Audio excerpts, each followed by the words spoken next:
I've been waiting to try these out since I saw the leaked images, and boy, am I excited.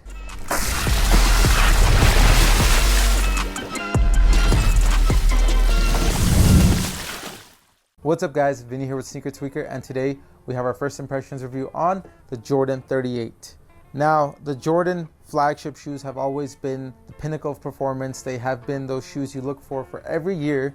I mean, they're also, granted, expensive, but they also have the best tech every year over any other shoe. Them, and also I would say potentially LeBron's line, but both of them are always around the $200 price point, give or take $10, $20 one way or the other. On top of that, they also have the best presentation as far as the boxing.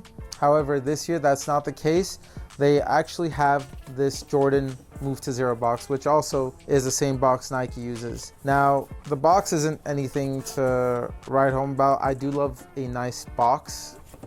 As for presentation has a lot to do with how excited you get for a shoe and everything. And whenever you get, honestly, a cool looking shoe like this in a dull box like that, it doesn't get you excited. However, the intentions behind it are, I guess, legitimate per se, and they actually have made more moves to actually go towards that move to zero, to the using recycled materials and all of that. So props to them, I guess, for sticking to it and actually moving further to that goal. However, it did take them, I guess, quite a while. We'll just see where it goes from here. Now, as long as the shoes perform, I honestly don't care. I've played in enough basketball shoes to know that you don't necessarily need to have an amazing box to have an amazing performer. That's just, like I said, presentation. Some shoes come in the coolest boxes, but they suck ass. So this one, I'm hoping, is an amazing performer. Little sneak peek, I guess not sneak peek, but I've actually played in these a little bit already just to get a feel for it. I used to do these first impressions reviews prior to trying them on and just putting them to the test a little bit. I didn't really like doing that because really for me, and at least my definition of first impressions is that how is it on my initial try, my initial wear, like how does it perform? Because shoes do perform differently once you break them in completely. So how do they perform on your initial wear, on your initial try? And that's what we're gonna find out right now. Starting off with the traction. Now, the Jordan 38 features a herringbone traction pattern, and the herringbone traction pattern on this, so far, so good. Works really great.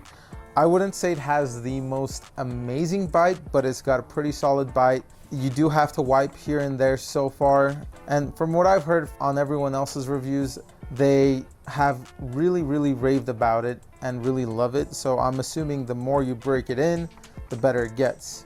Stay tuned for the performance review as far as those results. But on my initial wear, it seems like it's really good, but dust may be an issue. However, again, stay tuned. The traction also is pretty thick and seems pretty durable, so I would say as far as outdoor wear, you should be good. I mean, it honestly feels more firm and thicker in the forefoot area than it does the heel. I don't know if it's supposed to, or that's just in my head. For me, it feels a little bit more thicker in the forefoot than in the heel. And on top of that, for those of you that really like it, it's got a decent squeak. I wouldn't say it's got the best squeak, but it's got a decent squeak.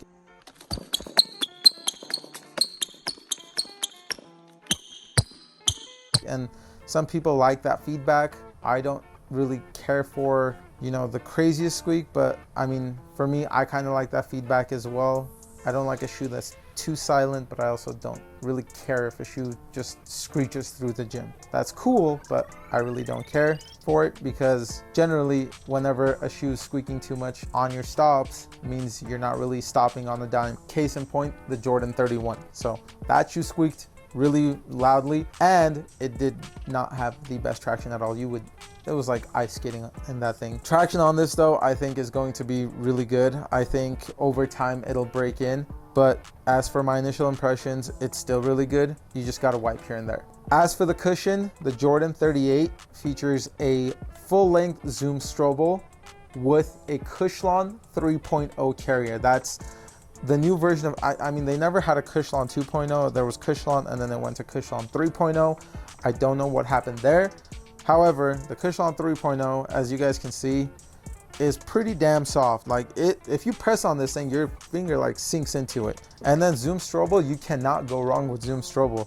It's nice, it's bouncy, you get great impact protection, but you also get great energy return. I love it. It honestly, even just on the initial wear, it just felt super, super nice. As for the fit, they do fit true to size, and for me, I'm a size 9 and I really didn't have any issues as far as any tightness or anything around the shoe. It all just felt really nice and fit really nicely. For the support, you do have hints of, I guess this is probably synthetic leather in the forefoot and just going out through the eye stays.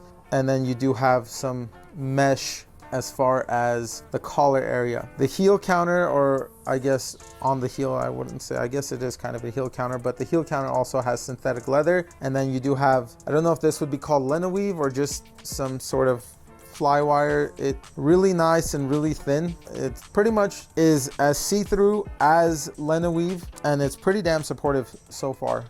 I've played, like I said, 1 or 2 games in it. My foot's been really nice and secure in the footbed. I haven't had any issues as far as sliding out. On top of that, I haven't had any issues with the breathability. Now, a lot of that probably has to do with the tongue as well. You do have these giant air holes, pretty big throughout the tongue. So as far as ventilation, this shoe's got it. You've got stability, you've got security, you've got ventilation, all of it. You also have a pretty wide base. So as far as, you know, potentially tipping over or rolling your ankle, I don't think that's going to be an issue. This shoe is pretty secure just in all aspects. Now, I guess as far as torsional support, I don't really see anything specific. You do have, honestly, I don't know what this is called. I think it's part of the Cushion 3.0 in the forefoot. It's just that circle in the middle, and then you do have the Jordan logo in the midfoot. Other than that, I mean, there's no real input, or there's no shank, I would say, for the torsional support, but I don't think you're going to have any issues. I mean, this seems pretty sturdy to me. You're not going to have any issues with the support of the shoe at all. The Jordan 38s do feel, I guess I would say, pretty similar in weight to the 37s. I can't remember how much the 37s weighed, but these ones in a size 9 weigh in at about 13.2 ounces. So I would say that's on the average to lighter side. So 13.2 ounces.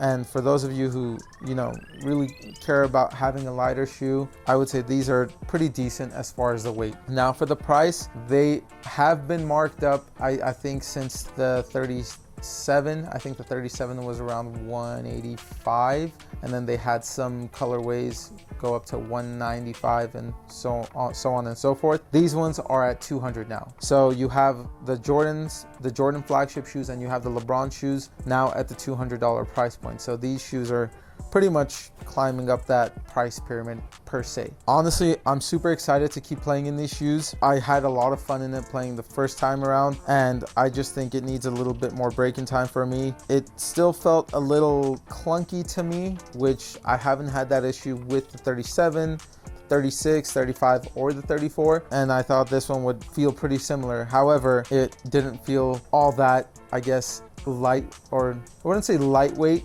but just minimal as the other ones. And even though the shoe is technically a pretty minimal shoe, I mean, it is, I guess, does look pretty beefy. However, I honestly didn't think it was going to feel clunky on my first wear or anything. That tends to go away a lot of times the more you wear a shoe. The Kobe 9s were one of those shoes, even the Elite Kobe 9 Elite Lows. It felt clunky to me when I first wore it, and then the more I wore it, it felt better and better and better, and just more minimalistic. Super excited to try these shoes. If you guys have tried the Jordan 38s already, comment down below what your experience was, or if there are any other shoes you guys would like us to test out. Again, comment down below. For more content like this, please like, subscribe, and follow. We'll see you guys in the next one. Peace.